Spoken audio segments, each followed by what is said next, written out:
Hi, welcome to an introduction to vectors as part of the Mechanics 1 A-level module. Okay, to start, a vector is something that has both direction and magnitude. An example of this can be demonstrated from my friend here, Bob. If Bob is travelling along here, we would say he has a certain speed. Now, he could be moving this way and still have a certain speed, this way, round, anywhere he likes, and he would still have a positive speed. However, if we talk about the word velocity, velocity has both magnitude or size and direction. So if Bob is travelling along this direction, we could say he has positive velocity, whereas if he decides to go this way, he has negative velocity. So velocity is a good example of a vector as it has both magnitude and direction. Now if we look here, we have these vectors represented by these lines here, all these three lines. This we've defined as vector A, and as you can see here, we underline a vector to show that it's a vector. That's notation we use.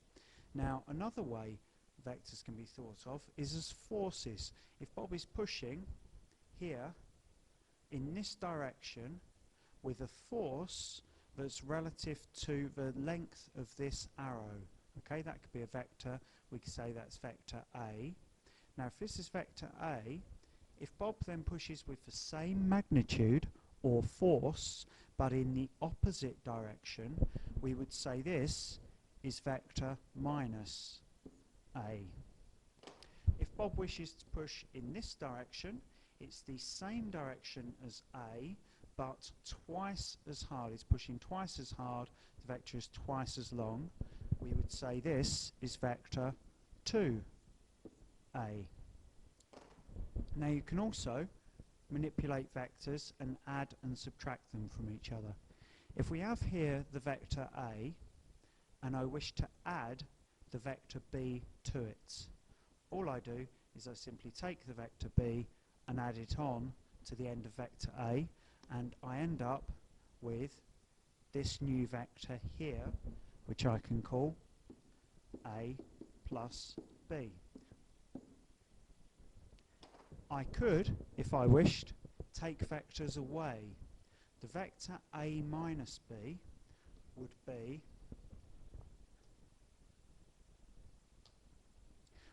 the vector A here, and then if I want minus B, this is the vector B, I need it to go in the other direction. That's meant to be vector B. Okay, so I have a vector B here, which would be going in the other direction. So if I have the vector A minus B, I'm going from A and then taking away B.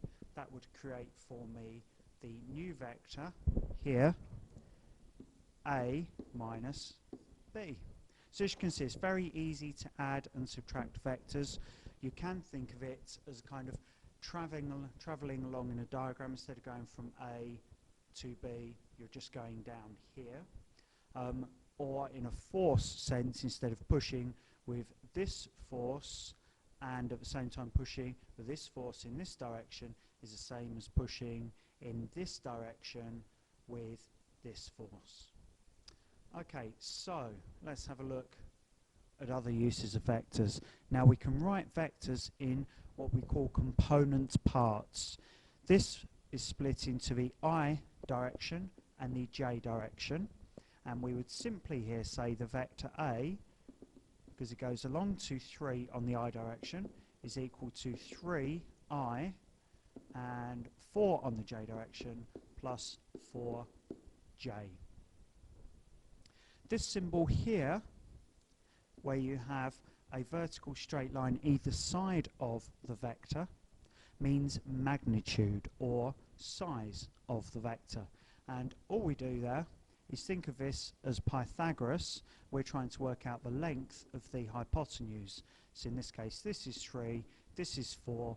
We can see that we would square 3, we would square 4, and square root the answer to get the magnitude of the vector, which in this case is 5. So these two lines here mean the magnitude or size of the vector, and we can split the vector into component parts I and j. Now we can also add and subtract vectors in their I and j sense. If we take the vector b down to this example, no, let's leave it there for a moment. Oh, we've got a vector c that we'll use. Let's take the vector c and see what happens when we add it to vector a. Now, vector a is 3i plus 4j, as we can see from the diagram. Vector c says here is 4i minus j.